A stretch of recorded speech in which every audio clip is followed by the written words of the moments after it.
안녕하세요. 닥치고 독서TV 김경태입니다. 오늘은 여러분과 결정장애를 극복하는 방법에 대해서 얘기를 좀 해볼까 하는데요. 저는 2002년에 미국에서 어학연수를 했었습니다. 그때 저는 똑 부러지는 놈이었어요. 미국에서 연수를 하다 보면 한국인들끼리 모여서 친하게 지내고 하는데, 제가 있던 곳은 한국인들이 그렇게 많지는 않은 곳이었습니다만 그래도 한국 사람들끼리 서로 친하게 지내요. 그러다 보면 10명의 한국인 친구가 있으면 그 중에서 영어를 쓰는 사람은 딱 한 명밖에 없는 거죠. 저는 영어 공부를 하기 위해서 미국으로 갔었기 때문에 제가 영어를 쓰는 사람이 되고 싶어서 나름대로 열심히 영어 공부를 했었습니다. 그때 제가 친구들이랑 다니면서 가장 많이 쓰던 말이 I'll take this one이라는 말이었어요. 이것으로 할게요, 이 말이잖아요. 옷을 사러 가든 음반을 사러 가든 음식을 주문하든 가서 했던 말이 I'll take this one, 이것으로 하겠습니다. 즉 결정을 하는 말이죠. 그런데 삶을 살다 보니 저 스스로도 결정하기 힘든 순간이 너무나도 많더라고요. 매번 결정을 해야 하는 이 순간에 어떻게 하면 결정을 미루지 않고 상황을 맞닥뜨린 그 순간에 바로 결정할 수 있을까, 그것에 대해서 생각을 해보기 시작했습니다. 가장 많은 결정장애가 음식을 주문할 때죠. 짜장면을 시킬까 짬뽕을 시킬까, 정말 아무것도 아닌 한 끼 밥이지만 우리는 항상 그 상황에서 결정을 미루곤 합니다.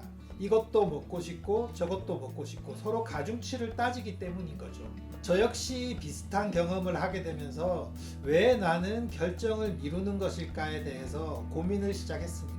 제 인생에서 가장 큰 결정의 고민은 바로 직장 선택이었습니다. 저는 2003년 하반기에 취업을 준비했었고 서류 전형을 통과하고 면접도 통과했습니다. 그렇게 하면서 지금 다니고 있는 삼성전자라는 회사와 두산그룹의 신입사원 공채에서 양쪽 다 합격을 했습니다. 어찌 보면 좀 자랑 같아 보이는데 사실 그 당시에도 지금보다는 덜하겠지만 그때도 대학생들의 취업은 최악이라고 했었거든요. 하지만 저는 운이 좋게도 두 군데 다 공채로 합격을 했었습니다. 삼성전자는 DS 총괄이라고 해서 기흥 사업장이 메인이 되는 곳이었고요. 두산은 그룹에서 뽑는 거라 논현동에 있는 본사에서 근무를 하는 것으로 예정되어 있었습니다. 시기도 되게 비슷했어요. 2003년 12월 말에 입사를 해야 되는 상황이라 그게 삼성과 두산 이 두 곳을 놓고 어디를 가야 될지 저는 결정을 못했습니다. 결과적으로 이것을 결정해 준 사람은 저희 부모님이었고요. 저는 부모님의 결정에 따라서 삼성에 입사를 했고 지금까지 17년간 삼성에서 근무를 하고 있습니다. 그 결정이 올바른 결정이었는지 아니었는지는 사실 알지 못합니다. 왜냐하면 저는 삼성에서만 지금까지 17년을 근무했었고 제가 가볼 수 있는 다른 길인 두산은 발을 들여놓지 않았었기 때문에 어떻게 되는지 상황은 잘 모르겠습니다. 하지만 제가 입사했던 삼성전자라는 회사는 2003년 12월 그 당시에도 우리나라에서는 가장 가고 싶어하는 기업 중에 하나였고 세계에서도 위상이 높은 기업이었지만 지금 현재는 그것보다 훨씬 더 높은 위치에 있는 기업이죠. 두산 역시 그때의 두산과 지금의 두산그룹을 보면 많이 성장을 했을 거라고 생각합니다. 하지만 제가 실제로 두산그룹에서 생활을 해보지 않았기 때문에 그 길은 모르는 거죠. 사실 저의 직장의 결정은 부모님이 하셨지만 저의 생각은 한 가지였습니다. 그게 뭐였냐면 내가 어디서 근무할 것인가가 가장 큰 문제였거든요. 좀 전에도 말씀드렸지만 삼성전자는 본사가 기흥에 있는 사업장이었고요. 반도체는 화성에 새로 짓고 있는 곳이 또 있었습니다. 하지만 두산은 그룹 공채였기 때문에 전사 어디로 갈지 몰랐고 처음에는 서울 논현동에서 시작할 수 있었습니다. 그래서 저는 사실 두산이 가고 싶었어요. 제가 대학교 4학년 때 살고 있던 곳이 사당동이라서 그곳에서 계속 출퇴근하면서 서울에서 친구들하고 만나서 어울리고 놀고 싶었거든요. 하지만 기흥이라는 곳은 서울에서 30분 내지 40분간 버스를 타고 와야 되는 곳이라 개인적으로는 논현동이 훨씬 더 끌렸었습니다. 하지만 부모님은 지리적인 위치는 중요하지 않다고 말씀을 하셨고, 저희 부모님도 직장 생활을 하지 않으셨던 분이라 정확히 이 회사가 어떤지 몰라서 주변에 많이 문의를 하셨고, 주변에서는 삼성전자에 가는 것이 더 좋겠다라고 하셔서 제가 결국 삼성전자에 가게 됐는데, 그래서 저는 처음에 기흥에서 생활을 할 줄 알았는데 훨씬 더 아래에 있는 지금 살고 있는 이곳 천안에서 생활을 하고 있습니다. 하지만 생각을 해보면 제가 살아가야 할 인생인데 부모님이 결정을 해주셨어요. 그러면 안 되잖아요. 제가 결정해야 되는 건데.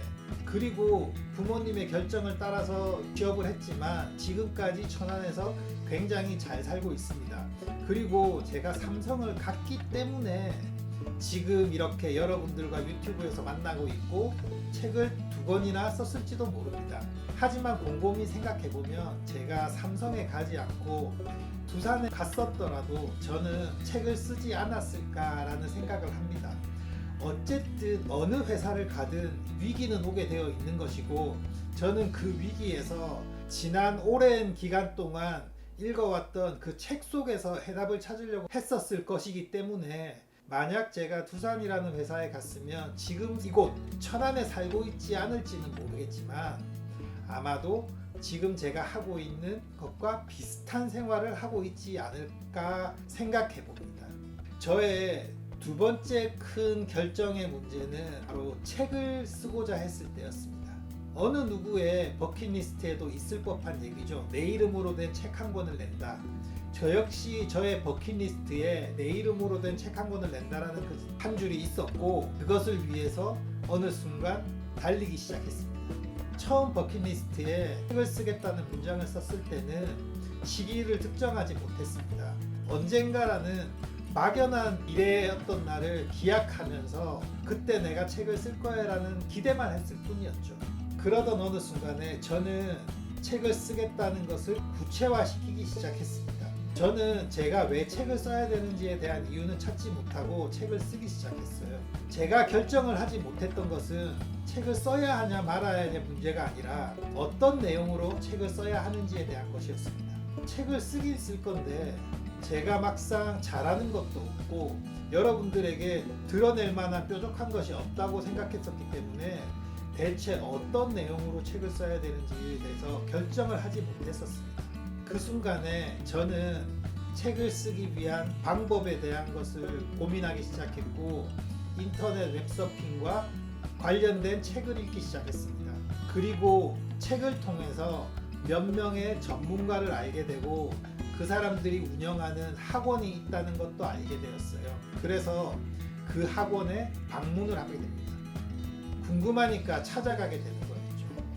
그렇게 해서 거기 있던 대표랑 면담을 했는데 그분이 이렇게 말하는 거예요. 김경태 씨, 제가 김경태 씨 책을 쓰게 해드리겠습니다. 저만 따라오시면 됩니다. 이렇게 말씀을 하시는 거예요. 제가 쓰는 책인데 왜 그분이 그렇게 얘기할까? 처음에는 의아해했는데 결국 그분은 그것을 알고 있었던 거죠. 제가 결정을 못하고 있는 거지, 누구나 책을 쓰겠다는 결정을 하는 그 순간 책은 쓸 수 있습니다. 어떤 내용이 되는지는 중요하지 않아요. 책 쓰는 것은 결정하고 타이핑을 하는 그 순간부터 시작되거든요. 물론 방법은 여러 가지가 있습니다. 하지만 그 방법은 자기가 찾아가는 것이고 배우면 되는 것이기 때문에 내가 책을 어떻게 쓸 것인지에 대한 그 결정만 하면 되는 것입니다. 그 결정을 못하고 있었던 것뿐이었고, 그분의 그 말씀 한마디 때문에 저는 내가 책을 쓸 수 있겠구나. 그리고 그분과의 대화 중에 저는 저의 독서에 대한 이야기를 많이 했던 것 같습니다. 그러자 그분이 독서 관련해서 책을 쓰시면은 좋은 에피소드가 많이 나오겠네요 라고 말씀을 하셨어요. 그래서 저는 독서로 책을 쓰기로 결심을 했습니다. 정말 별것 아니죠. 아주 오랜 기간 고민을 했었는데 멘토나 스승이라고 하시는 분들을 만나서 조금 얘기를 하다 보면 그분들은 명확하고 단호하게 얘기를 합니다. 그리고 나는 마치 그것을 따라가면 될 것 같다는 그런 마음이 생겨요. 그게 결국은 내가 결정을 못하고 있는 거를 타인의 조언을 통해서 내가 그 결정을 하는 것에 옳다는 자신감을 얻는 것이거든요. 바꾸어 말하면 그것은 나 스스로도 할 수 있는 것입니다. 다만 내가 자신이 없어서 그런 거죠. 결국 저는 그렇게 독서로 주제를 정했고 2권의 책을 쓴 작가가 되었습니다. 그리고 책을 쓰고 제 생각을 글로 정리하는 그 오랜 시간 동안 제가 확실하게 알게 된 것이 하나 있습니다. 결정은 무엇을 선택하느냐가 절대 중요한 게 아닙니다. 결정에서 가장 중요한 것은 바로 시기입니다. 내가 결정해야 하는 그 상황에 맞닥뜨렸을 때 그 순간 가장 빠른 시간 내에 나의 생각과 주변의 조언을 통해서 결단을 하는 것이 가장 중요합니다. 결단을 하고 출발하면서 얼마든지 수정을 할 수 있습니다. 하지만 우리는 결단을 하지 못하고 계속 미루는 거죠. 왜? 이것이 맞는지 아닌지 계속 재야 되니까요. 하지만 대부분의 여러분의 결정은 아마 돈이 드는 문제가 아닐 것입니다. 물론 돈이 드는 문제라도 초기 비용이 많이 들어가는 문제가 아니라면 먼저 결정을 하고 진행하면서 방향을 전환해 보는 것이 오히려 결정을 미루는 것보다는 훨씬 더 낫다는 말씀을 드립니다. 손자병법에 졸속이 지환을 이긴다라는 말이 있습니다. 제가 정말 좋아하는 문구인데요. 졸속, 어설프게 시작하는 것이 지환, 완벽을 위해 현재를 미루는 것보다는 이긴다는 거죠. 다시 말해 시작을 하면 그 다음에 방법은 생기게 마련입니다. 현재에 멈춰 있지 말라는 얘기죠. 지금까지 제가 2가지 에피소드를 말씀드렸는데요. 하나는 직장을 선택하는 문제, 하나는 책을 쓰겠다는 결정을 하는 문제. 지금 돌이켜보면 이 2가지 문제는 제가 어떤 길로 갔더라도 하나의 길에서 만나게 되었을 거라고 생각합니다. 왜냐하면 그래야지만 지금 제가 가고 있는 길이 올바른 길이니까요.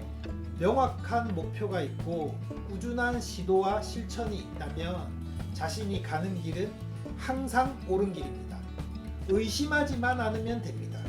사실 결정이라는 것은 부수적인 하나의 단계일 뿐입니다. 이 부수적인 절차 때문에 시간을 미루지 마십시오. 제가 독서를 제 삶의 키워드로 정한 순간 제 삶의 모든 순간은 독서를 위한 하나의 커다란 에피소드로 다 변환됐습니다. 초등학교 때 친구들과 책을 읽던 것, 중학교 때 과외 선생님하고 추리소설을 읽던 것, 고등학교 때 반 친구들과 퇴마록을 읽던 것, 대학교 때 친했던 친구들과 태백산맥을 경쟁하듯 읽던 것, 이 모든 것들이 독서라는 키워드 안에서 모두 좋은 에피소드로 다 변환되더라고요. 결국 하나의 커다란 주제를 정하고 그것을 향해서 나아가다 보면 자신의 삶에 있는 그 궤적들은 모두 그 하나를 위해서 합쳐지게 되어 있습니다. 스티브 잡스가 스탠포드 대학 졸업 축사에서 말했던 커넥트 더 다츠라는 것이 진리였던 거죠. 그러면 마지막으로 여러분에게 결정장애를 극복하는 아주 쉬운 방법을 말씀드리겠습니다. 가장 중요한 핵심 포인트인데요. 여러분이 결정장애를 맞닥뜨리는 그 순간 결정해야 할 것들을 객관식으로 만드시고 사다리를 타세요. 사다리를 타셔서 결정이 되는 거를 시작하시고 그 다음에 진행하면서 더 나은 방향이 있는지를 고민하시기 바랍니다. 이게 제가 말씀드리는 결정장애를 극복하는 가장 쉬운 방법입니다. 정말 자신의 결정이 틀렸다면 그것은 결정하기 전에 알아차리는 것보다 결정한 것을 진행해 가면서 알아채는 것이 훨씬 더 빠릅니다.